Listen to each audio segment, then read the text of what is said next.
this case, a woman in her 60s came to the clinic complaining of claudication. She was very mobile, had an active lifestyle, and couldn't really walk long distances, couldn't go grocery shopping without feeling pain in her legs. And it was bad enough that she went to the hospital a few times, and it was bad enough that she came to the clinic.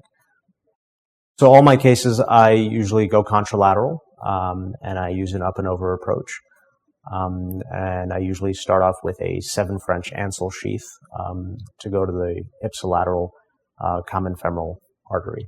Once I'm in the ipsilateral common femoral artery, I do an angiogram of the entirety of the affected leg, and that's important because you want to know if before and after your runoff vessels are preserved.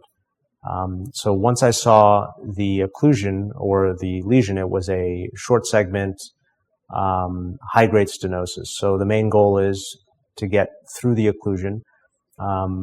I usually use an LLT wire and a vert catheter to get through the lesion. That's my first go-to, and I was lucky enough to get past it with minimal difficulty. That's when I placed a distal protection device, a spider wire, and used a Hawk LX to make several passes. I would say about 3 to 4 passes before doing a post-atherectomy angio, followed by a drug-coated balloon. Usually I like to follow up all my patients with an ultrasound afterwards, about 2 months after.